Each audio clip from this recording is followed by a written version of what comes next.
This episode is brought to you by Indeed. Stop waiting around for the perfect candidate. Instead, use Indeed sponsored jobs to find the right people with the right skills fast.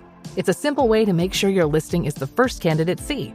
According to Indeed data, sponsored jobs have 4 times more applicants than non-sponsored jobs. So go build your dream team today with Indeed. Get a $75 sponsored job credit at Indeed.com/podcast. Terms and conditions apply. Oh yes, ladies and gentlemen, that time again. The Marketing Geeks are back for our final August edition. Is it the end of August already?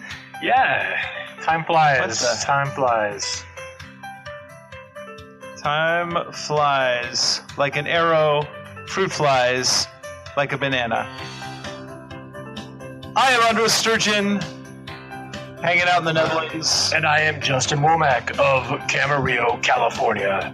And using the power of technology, we are here together in one space Isn't at it one amazing? time. Isn't it just amazing? Let's hear it for technology, everybody. Woo! All right, let's get started. Let's get started. Welcome to the I can't even speak. Marketing Geeks, everybody. Unlike other AI, Slackbot lives in Slack. It understands you, your team, and your work, so you can ask it for help with anything. Can I ask it to summarize client feedback? Yes. Can I ask it to find time for a meeting? Absolutely. Can I ask it to turn our meeting notes into a launch plan? Sure. Can I ask it to call me the boss? Actually, you can. The balls. See how Slackbot can turn you into The balls. at slack.com/meet-slackbot. Trading at Schwab is now powered by Ameritrade, unlocking the power of Thinkorswim, the award-winning trading platforms loaded with features that let you dive deeper into the market. Visualize your trades in a new light on Thinkorswim desktop with robust charting and analysis tools, all while you uncover new opportunities with up-to-the-minute market news and insights. Thinkorswim is available on desktop, web, and mobile to meet you where you are. It's built by the trading obsessed to help you trade brilliantly. Learn more at schwab.com/trading. How are you? I am here, and boy, what a show do we have for you. We are going to answer all of your marketing questions and tell you about the marketing news of stuff that's going to blow your mind. In a little bit, we'll also have the Sex Robot Report, just to update you on what's happening. We better. And some geek news for y'all. So I have some geek, definitely some geek marketing news. And Justin, how are you, buddy? I'm doing well. It's but what I'm not doing is why don't you share what you're about to do? Because you're going somewhere tomorrow, aren't you? Yes, I am. So here's my story. I am for those of you who don't know me, of our 7 listeners, I am a Burning Man person. I have gone to Burning Man 19 years now, and I have missed in the past 19 years or 20 years actually. I've missed 2 years. One was when my son was about to be born. And I told his mother at the time, you should just come to Burning Man anyway with me, because there's like every doula in the world is going to be there, and they have like a good medical, system there. And she just looked at me for a long time. And all the Silicon Valley gurus are there. They probably have the top medical tech. Oh, yeah, it would have been fine. It would have been fine. She just looked at me for a long time when I said that. And then the other time I missed it, I was here. Where was I? I don't know. It was some dumb reason. But anyway, listen. Here's what happens. If you really want to go to Burning Man, didn't you miss it last year? Did you go last year? No, I didn't go last year because I was moving here. So you moved to the Netherlands. So that was the other reason, moving to the Netherlands. That's a good reason. Yeah, it was. And so here's the thing with going to Burning Man. It's a magical experience, and the trip really begins when you go, I'm going to go. I'm going to really do it. And if the playa wants you there, if Burning Man wants you there, you'll go. And so I was in a situation where I was kind of like, well, I don't have a lot of money, and I kind of don't have a lot of time, and I don't have a ticket. but I want to go. And if it wants me there, I'll go. So I called a couple of my friends, and one of them was like, I have a gift ticket for you. If you want a free ticket, I have one. My friend couldn't go, so I had a free ticket. That is called synchronicity, and that is a synchronicity at work right there. Well, even better. So I was like, okay, well, that's cool, but how much are flights? And I checked online, and I found a flight for $429 on United round trip from Amsterdam to San Francisco.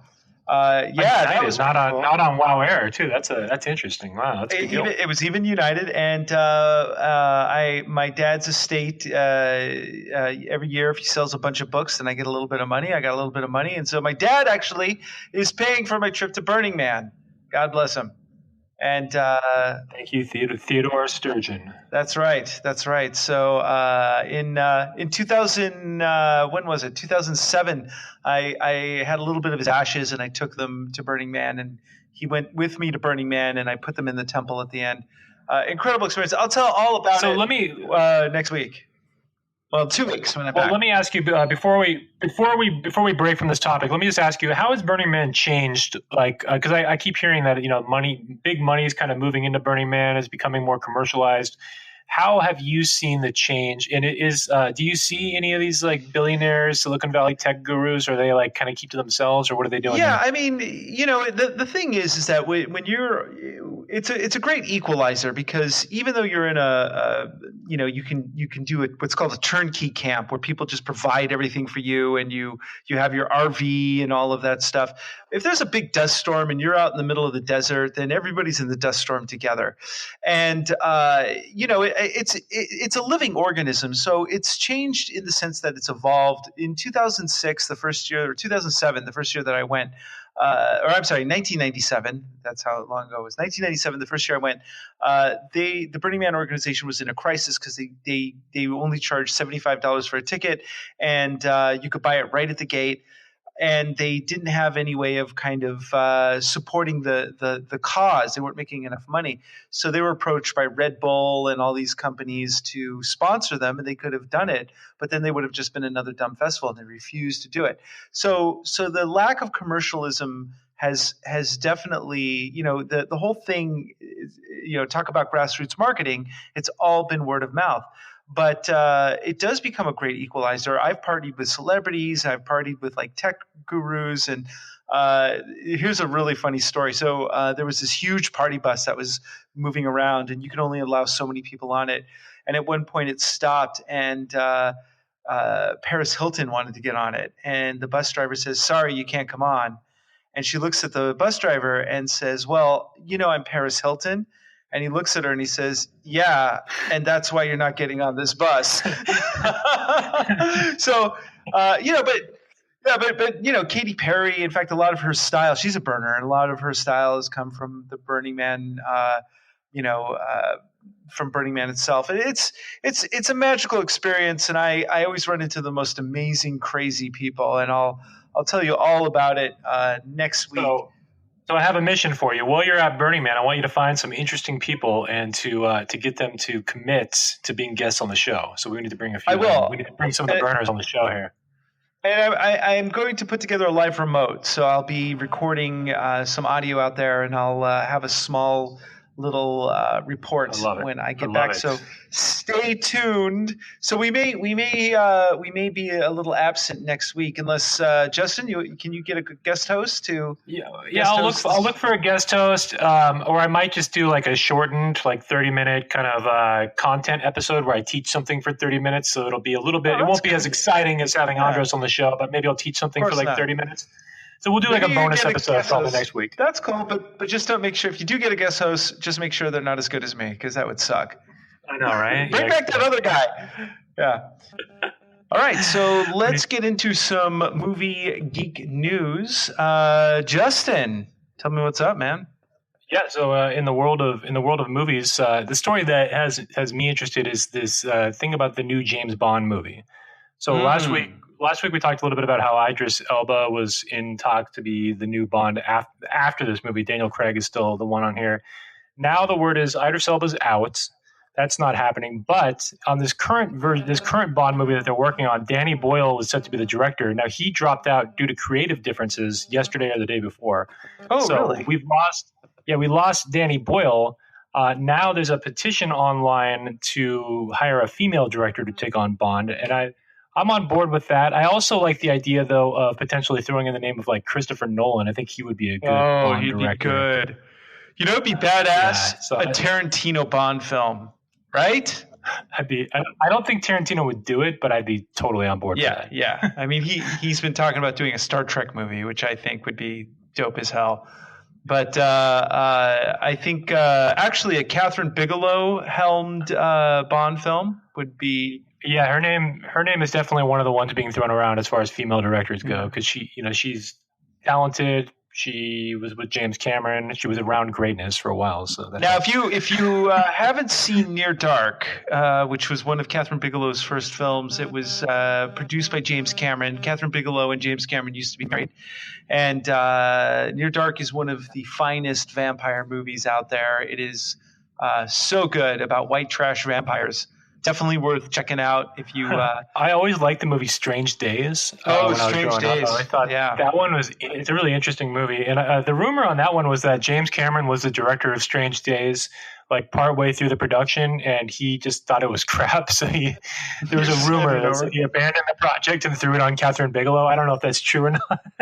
Well, he definitely had a huge influence on that movie, and the opening sequence of that film is just stunning. So yeah, Strange Days and Near Dark, two very great movies. I think they're creative movies outside the box, not traditional, you know. Yeah, absolutely. And then we've got some Rick and Morty. We got some Rick and Morty news. What is it? Rick and Morty, of course, the finest TV show in the history of humankind. Mr. Poopy Butthole. Mr. Poopy Butthole. It's been renewed for 70 episodes. Rick and Morty forever. And so we've got some Szechuan sauce ready to go. But they Adult Swim. So this is a kind of a marketing / Rick and Morty sort of thing. Adult Swim released a small promo for Rick and Morty season 4, and if you just look it up online, you can see it. But basically, it's a 15-second little teaser that's in the style of the 90s X-Men cartoons, and with a little bit of One Punch Man thrown in. So it's got this kind of cheap anime style with with Rick as a super buff like superhero, and Morty with his gigantic arm from season 3, and it's a brilliant piece of marketing, because one of the things that if there's any little tiny Rick and Morty morsel out there, it goes viral immediately. So it's a nice way to get people hyped about season 4. But at the end, this is the interesting thing. At the end of the promo, it doesn't say Rick and Morty season 4. It says Adult Swim. So it's actually Adult Swim is branding themselves at the end of the promo by way of Rick and Morty. So it's a brilliant piece of viral marketing on their part, because everybody loves Rick and Morty. And so to take this tiny little thing, throw it on Twitter, and just get it viral so people can like really dig into it and then advertise the network. Well, part of the reason they probably brand it with Adult Swim is that they have no idea when this thing is going to be finished. Well, they said sometime in 2019, and I think that Adult Swim is kind of going to, because they're putting a lot more money into it now, so they're shoring up, like they're hired a whole bunch of new writers, they're putting some money into the animators. So I think that at this point we're going to see a lot more Rick and Morty happen a lot faster. And there was an interview with Dan Harmon, the creator of it, and he said that basically, rather than agonizing over each script so it's perfect, he's kind of letting that go and doing more of almost like deconstructing Trey Parker. well, the way that he was doing it is he would like really the reason why the show's so brilliant is because he really arcs every single episode, where he has this whole like wheel of storytelling that he does, and it follows like a certain formula. and it's got these A and B storylines. And he said that some of the funniest episodes and some of their favorite episodes were just like somebody throwing out some random thing, and that ended up being kind of the episode. So I think Pickle Rick was one of those where they basically said, what if Rick's a pickle? And they just thought that was funny, and they just deconstructed it from there. So they're going to just like really take these ideas and just kind of build the episode around an idea rather than the story structure itself. So we'll see how that goes. But man, I mean, Rick and Morty is definitely that is the smartest, best show in the history of humankind. So next to The Leftovers, which I also thought was quite good. So yeah, Rick and Morty forever, man. That's it. Any other movie news you want to cover? Geek news. So two other stories. Number one is that it has been confirmed that this will be really exciting for you, Andros. Top Gun 2 is filming over on some Navy aircraft carrier. And they announced that John Hamm and Ed Harris have joined the cast. This is so exciting. I mean, I've been living and breathing with Top Gun. I miss it so much. Are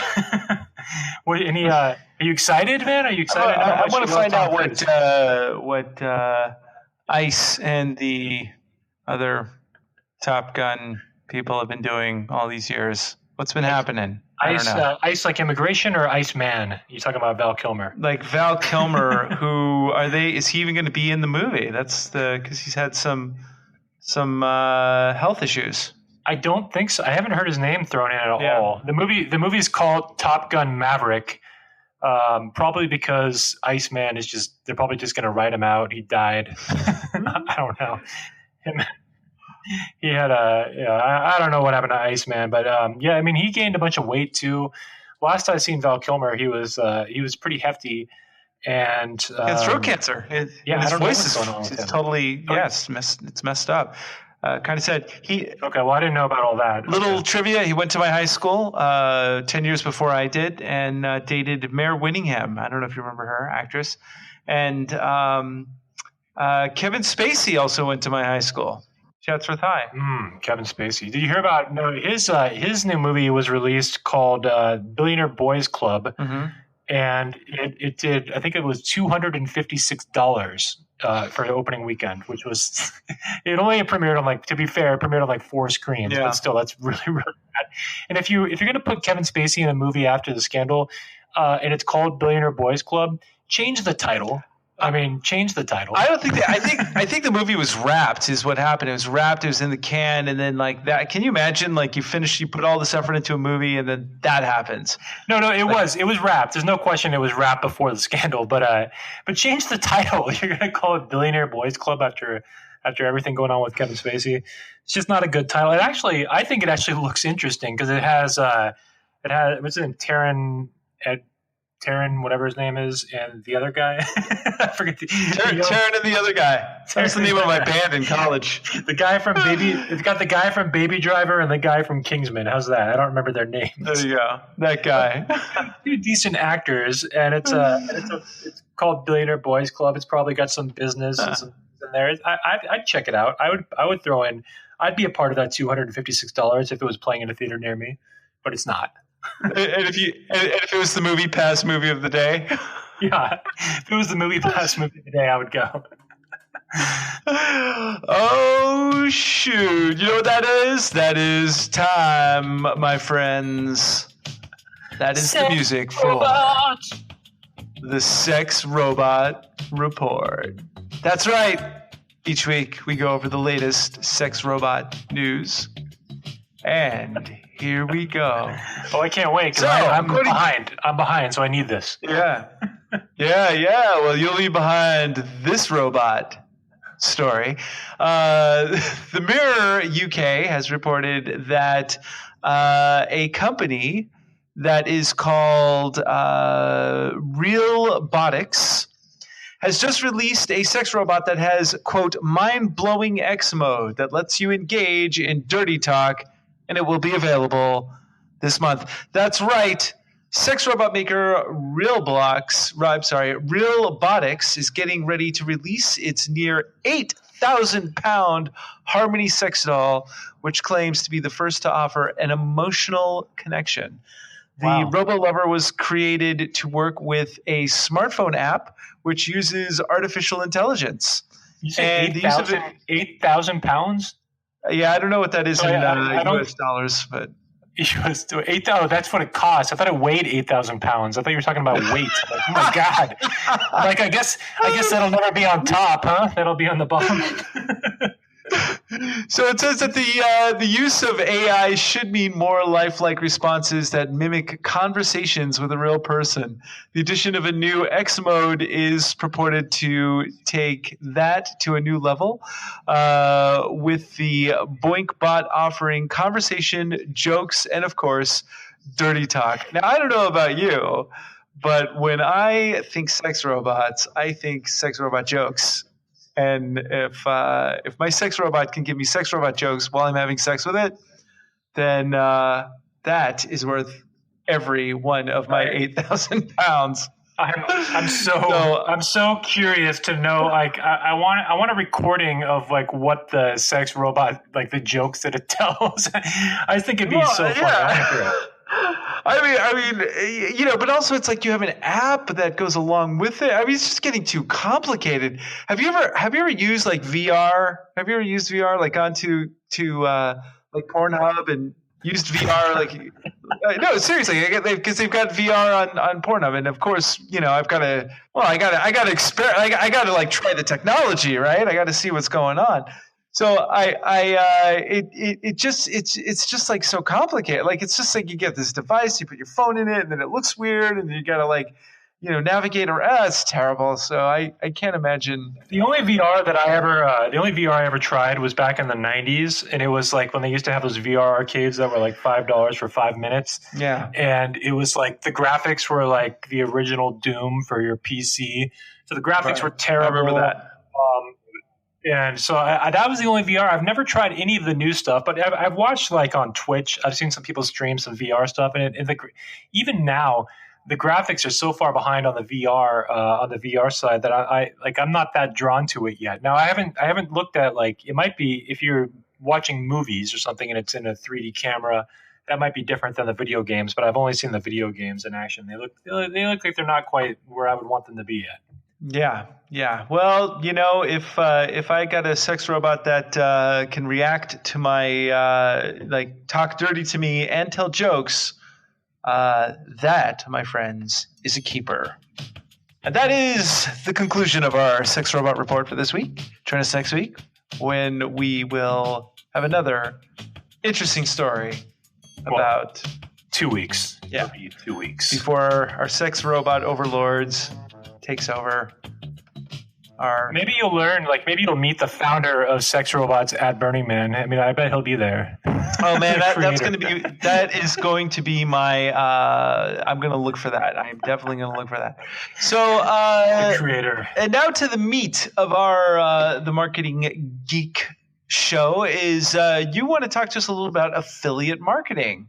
Well, yeah, I want to talk about affiliate marketing because whether you're an employee or you're starting your own business and you're doing a marketing company, kind of like we are, it's always good to have a little bit of side income. And I think the growing fad and craze right now is you're seeing all these YouTube videos and guys like Gary Vaynerchuk and guys like Russell Brunson.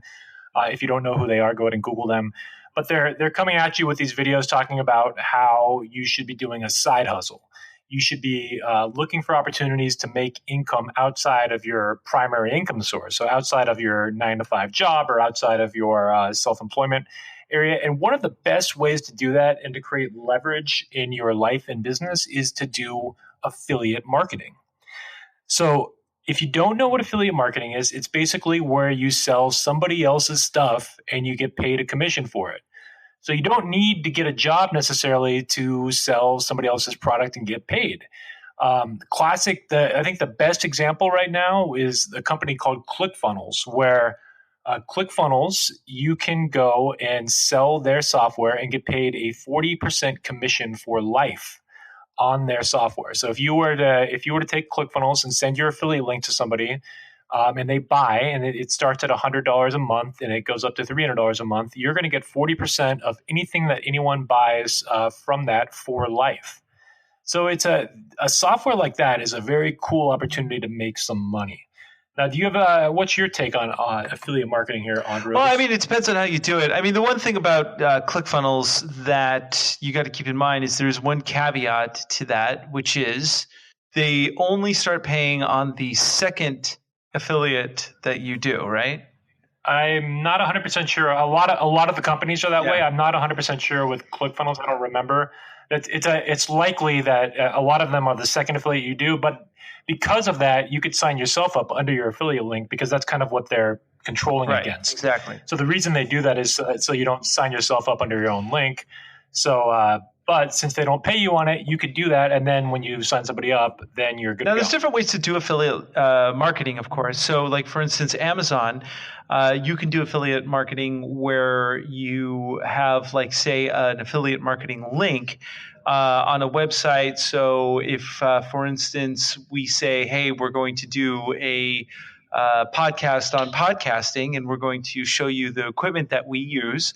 So we'll give you the links to go buy that stuff. But what we're actually doing is giving you an affiliate link. So if you buy something with that link, we get a small cut. Now, the thing about an Amazon affiliate link is that if you go on and you decide to buy a lot more stuff with that affiliate link, then we get commission for all that stuff as well, which is kind of nice.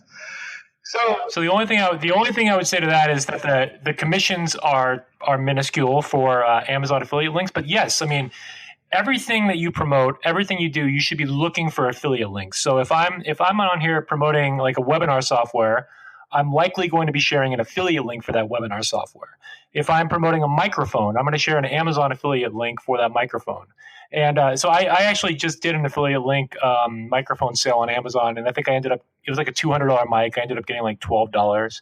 So it's not like a massive commission, but then again, that's $12 I wouldn't have gotten if I didn't share the affiliate link. So that's right. Now it. there are sort of, and some people have done this where they find different products that you can affiliate, and there's different websites that you can go to. So for instance, Commission Junction is a website where you can go and find a whole bunch of different organizations and companies that have affiliates there. And they'll give you even, a little banner that you could put on your ad on your homepage.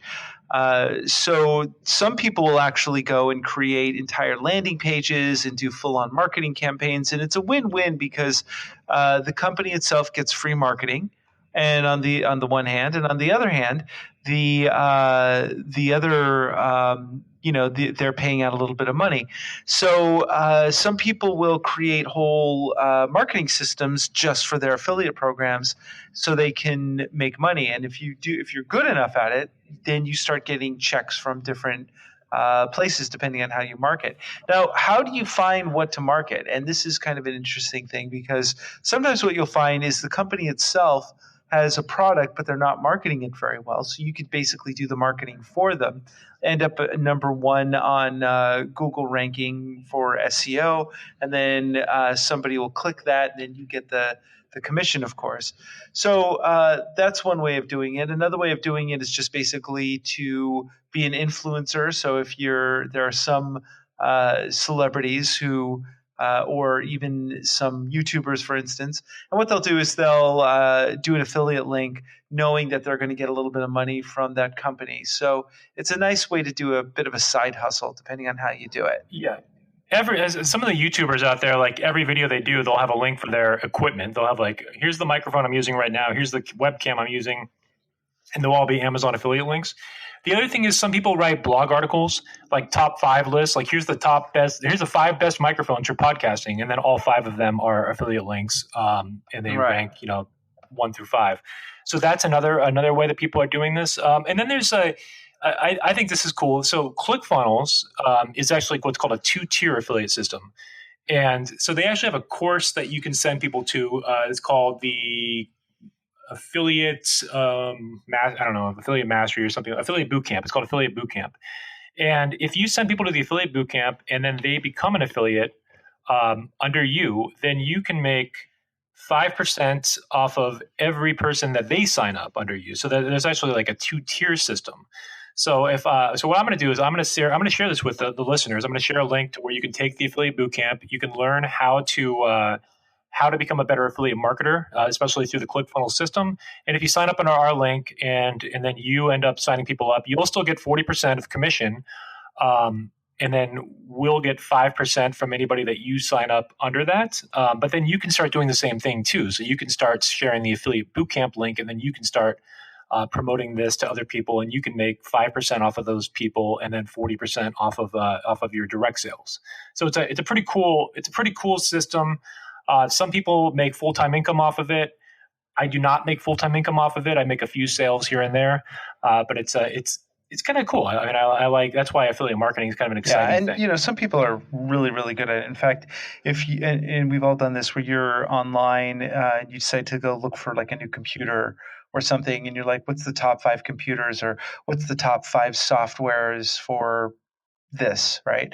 And a lot of those things will have like some sort of blog article that talks about like, here's the top 10 best alternatives to Dropbox, and there'll be like 5 different or 10 different companies that will have their offers, and every single one of those is an affiliate link. So some people do this as a real art, where they will find like, oh, there's a lot of people who are looking for this particular phone, for instance, or they're looking for this particular piece of software, and then they'll write an article with the top 5, but really what they're doing is they're affiliate linking every single one of those, and the top one will basically be the best affiliate program, and then they'll move down. So just bear in mind. Well, I personally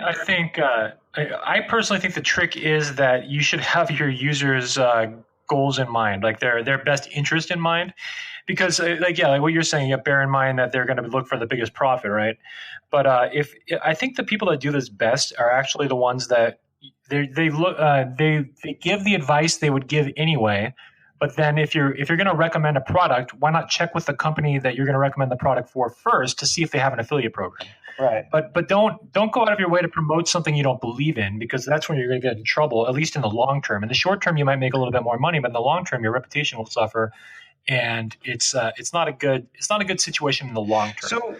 So you have to think in terms of short term and long term results. Now let's think about the other side of that. So let's say hypothetically that you are a company that, or maybe even a small entrepreneur or solopreneur, and you want to set up your own affiliate system. How would you go about doing that? Well, there's a couple ways of doing it. I mean, I'm a partner with a company called Infusionsoft. Infusionsoft has a system to build your own affiliate programs where you can build in the commission percentage that you want to pay everybody, and you can set up the system in a software like Infusionsoft or a CRM like that. And there's some WordPress plugins that you can put on your site. I don't remember the names off the top of my head, because I personally use Infusionsoft if I'm going to do this. Mm-hmm. But there are WordPress plugins that will allow you to do it as well. So you can actually create your own affiliate program. You set the commissions. You can automate basically the entire process so that even your affiliates can get their own login. They can log in and see their dashboard, their stats, things like that. And then when they promote your product, they get 20% or 40%, whatever you're going to pay them, somewhere up to 50% even. And then you get the remainder, and they do the sale, you do the fulfillment.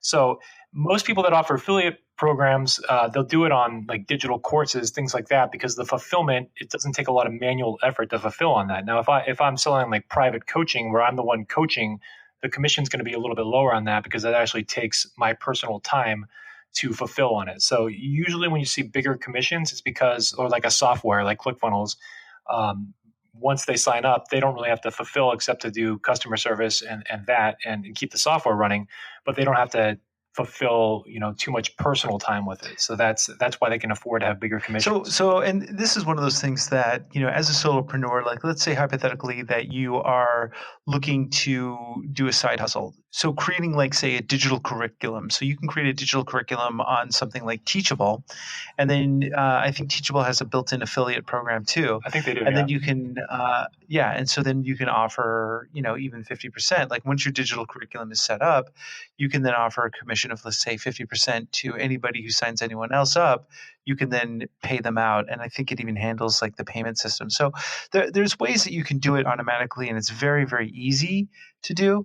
So I mean, if you have any questions about it, you can always reach out to us on LinkedIn, and we'll be happy to answer it. Speaking of which, we have an email address for everybody, right? If you do have any questions and you want to write in, what is that email address? It is realmarketinggeeks@gmail.com. So again, realmarketinggeeks@gmail.com. That's because we haven't set up the official domain yet.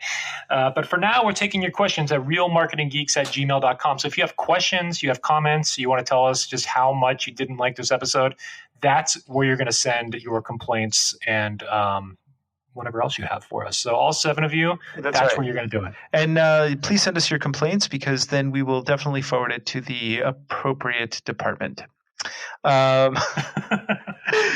So next week I will be at Burning Man, and I will maybe I'll try to do a live remote if I can even. We'll see how that goes. I was able to get a data plan, so I'm if there's enough data, then hopefully I can, and the towers are close enough, I might be able to do a live report. If not, I'll definitely. If you get over to the Silicon Valley gurus, they'll probably have like super high-end Wi-Fi access over there somehow. I don't know how, but they're going to do it. They're going to have it. Well, and let's get close to their tent. And if you are at Burning Man for whatever reason, I will be at Burners Without Borders. So just go to Burners Without Borders and say, hey, does anybody know where Andros is? And they're going to say who. And a splendid time will be guaranteed for all. So awesome. And be sure to mention Marketing Geeks when you see him in person. That's right. So that concludes another great episode of Marketing Geeks, everybody. I am excited to fly back to the United States, and next week we're going to have more geek and marketing news. What are we going to cover next week, Mr. Womack? Yes. Next week, we will get deeper into, I think we're actually going to cover podcasting when you get back, though. When you get back, we're going to talk about podcasting. Next week, I'll have some bonus content for you. I haven't even decided what it's going to be yet. Just stay tuned. It's going to be awesome. It will Check be the awesome. description. It'll be in the headline. And we thank you so much for listening. Everyone, tell 5,000 of your closest friends how awesome we are. Get them to subscribe. And connect with us on LinkedIn or email us at realmarketinggeeks@gmail.com. We love hearing from the listeners. And give us your, if you have any questions, please ask away. We will answer them, and to the best of our ability. Thank you, everybody. Have a great day.